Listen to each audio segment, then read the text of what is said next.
बिस्मिल्लाहिर्रहमानिर्रहीम। प्यारे बच्चों, जैसा कि आपको पता है कि हम वाटर बोर्न डिजीज़ डिस्कस कर रहे हैं। हमने लास्ट लेक्चर में बात की थी जो दूसरी वाटर बोर्न डिजीज़ हमारे सिलेबस में लिखी गई है, दैट इज़ हेपेटाइट्स। हम जब हेपेटाइट्स की बात करते हैं तो वी शुड नो कि हेपेटिक रेफर्स टू लिवर, और ये जो हेपेटाइटिस है it is an inflammatory condition of the liver. ये जो लिवर के लोब्यूल्स होते हैं उनमें इन्फ्लेमेशन होती है,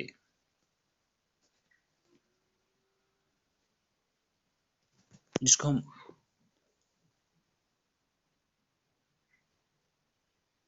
जैसे हम स्वेलिंग बोलते हैं।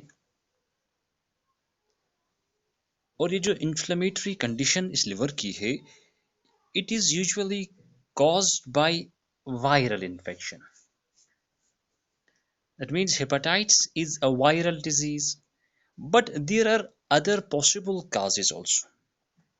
जैसे एक हेपेटाइट्स को हम बोलते हैं autoimmune hepatitis.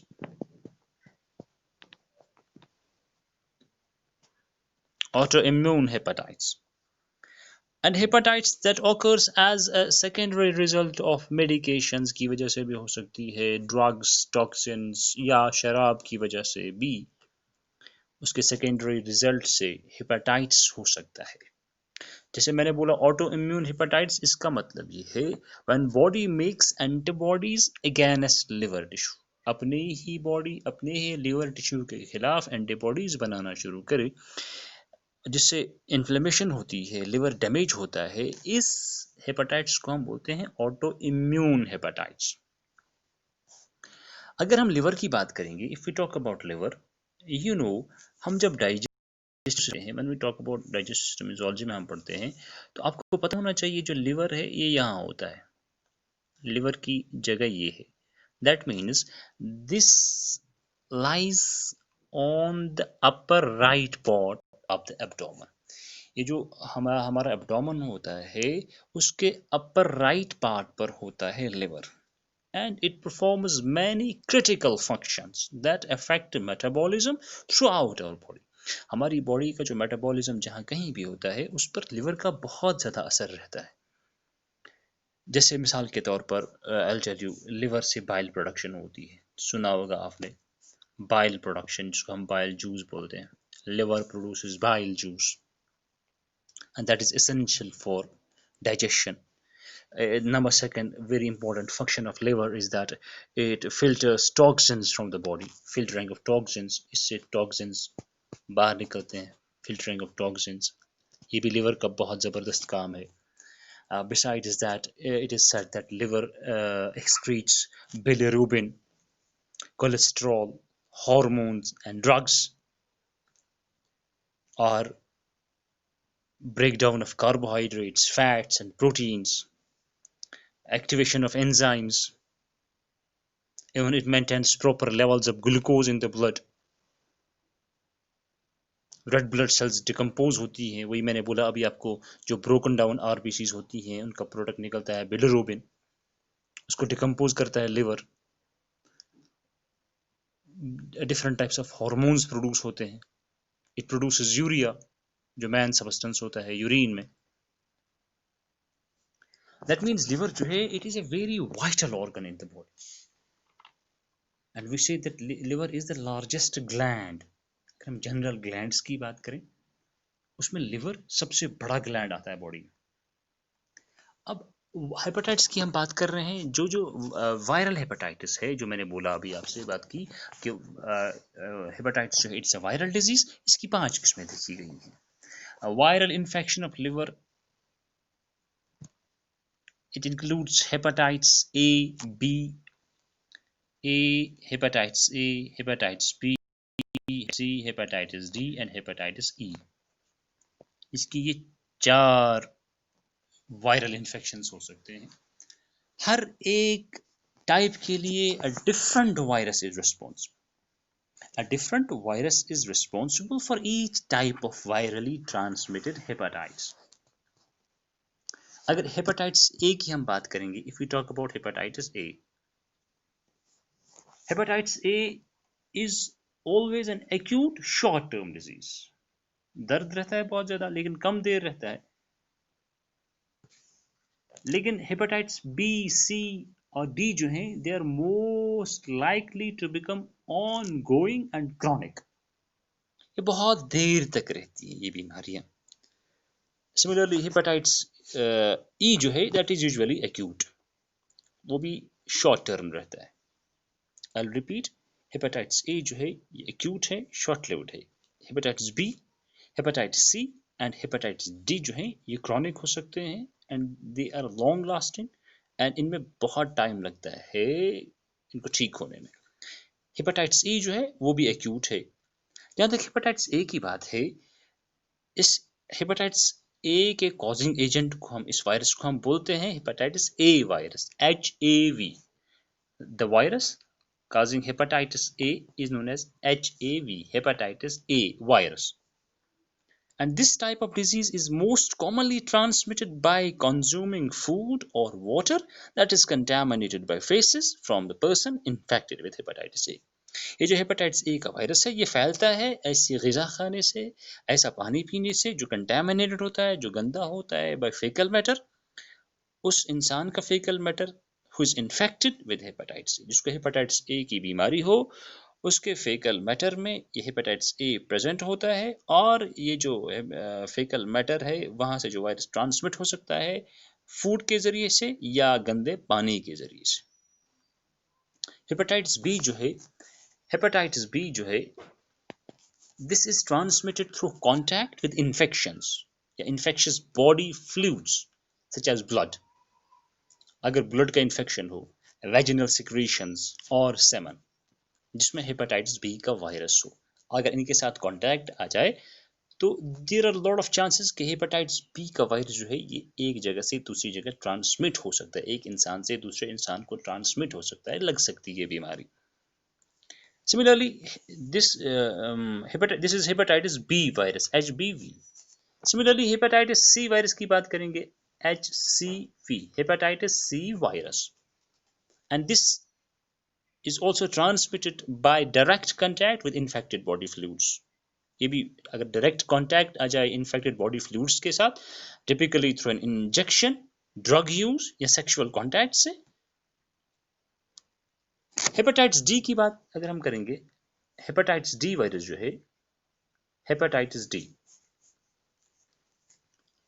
It is said that hepatitis D बीमारी जो है, it is a rare form of hepatitis, ज्यादा नहीं देखी जाती है। It occurs in conjunction with hepatitis B infection, hepatitis B infection के साथ ही ये होता है, लेकिन एज सच ये अलग ज्यादा नहीं देखा गया है।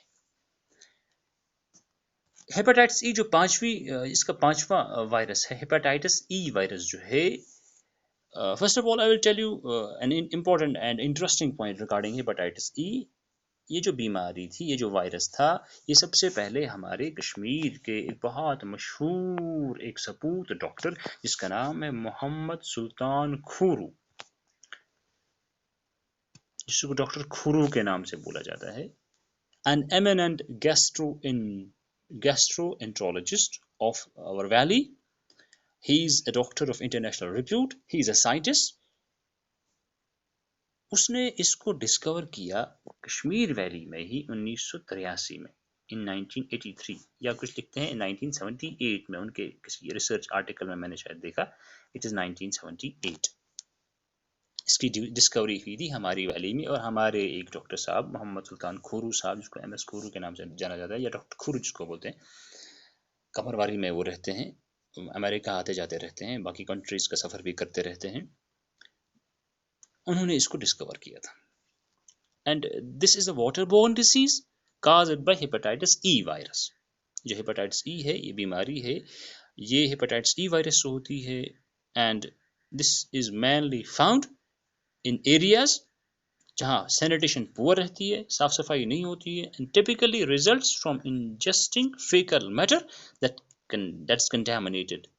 या वाटर सप्लाई जो है वो कंटेमिनेटेड होगी। और ये जो बीमारी है हेपेटाइटिस ई, ये ज़्यादातर देखी गई है हमारे एशिया में और मिडल ईस्ट और अफ्रीका में। हेपेटाइटिस ई का वायरस जो है this is commonly found in middle east, Asia and African countries also. आगे जाएंगे, अगर हम सिम्टम्स की बात करेंगे, हेपेटाइटिस के सिम्टम्स क्या है, क्या आसार हैं जिससे पता चल सकता है डॉक्टर साहब कि इसको हेपेटाइटिस की बीमारी लगी है। जहाँ तक सिम्टम्स की बात है,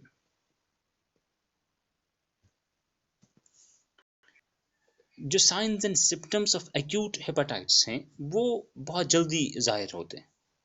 जैसे इसमें आता है फैटीग, थकान महसूस होती है, फ्लू लाइक सिम्टम्स, जुकाम के सिम्टम्स जैसे। इट इज ऑल्सो सेड कि इसमें यूरिन जो है वो डार्क कलर का होता है, डार्क कलर्ड यूरिन, और स्टूल्स जो हैं वो भी पेल होते हैं, पेल स्टूल्स। एब्डोमिनल पेन होता है, भूख खत्म होती है जिसको हम लॉस ऑफ एपेटाइट बोलते हैं, वजन घट जाता है, वेट लॉस, और आम आपने देखा होगा कि येलो स्किन होती है या आइज होती है, जो जॉन्डिस के भी साइंस हो सकते हैं। जैसे एकदम हम बोलते हैं ऐसे पेशेंट को क्या हेपेटाइटिस का टेस्ट कराओ या जॉन्डिस का टेस्ट कराओ, जिसकी हम देखते हैं कि इसकी आंखें जो हैं वो जर्द हुई हैं या इसका स्किन कलर जो है वो जर्द हुआ है, येलो हुआ है, तो उसको एज सच भी डॉक्टर साहब बोलते हैं कि आप हेपेटाइटिस या जॉन्डिस का टेस्ट करा लो। तो इसके सिम्टम्स हो सकते हैं। एक्यूट जो होती है हेपेटाइटिस, यूजुअली हेपेटाइटिस ए। तो so far as chronic hepatitis is concerned, क्योंकि वो आहिस्ता डेवलप होती है, उसके ज़्यादा सिम्टम्स नहीं देखे गए। ये जो क्रॉनिक हेपेटाइटिस जिसको जैसे मैंने आपसे बात की, क्रॉनिक हेपेटाइटिस में हेपेटाइटिस बी, सी आ सकता है ज़्यादातर, और ये लॉन्ग लास्टिंग हो सकता है। इसका इलाज भी बहुत देर तक जारी रखना पड़ता है। इसलिए इसके साइंस जो हैं, ये सिम्टम्स जो हैं वो भी बहुत कम और दे आर वेरी सबल टू नोट्स। इनको नोट्स करना बहुत मुश्किल रहता है। अब डॉक्टर साहब क्या करते हैं, अगर हम डायग्नोस की बात करेंगे, so far as diagnosis concern, diagnosis of hepatitis, पहले डॉक्टर साहब फिजिकल एग्जाम करता है पेशेंट का, उसकी एब्डोमेन देखता है, उसकी टेंडरनेस देखता है, एब्डोमेन सख्त तो नहीं है, लिवर बड़ा तो नहीं है। उसके बाद वो LFT प्रिस्क्राइब करता है कि आप LFT का टेस्ट कराओ, जिसको हम लिवर फंक्शन टेस्ट बोलते हैं। अगर उसमें एंजाइम्स की लेवल्स अप होंगी तो दिस इज एन इंडिकेशन कि लिवर जो है वो स्ट्रेस्ड है या डैमेज्ड है या प्रॉपरली फंक्शन नहीं कर रहा है। या हम फिर USG भी कराते हैं डॉक्टर साहब। These are some diagnoses through which we can diagnose or we can get information regarding hepatitis या कौन सी बीमारी। आगे हम ट्रीटमेंट पे आते हैं।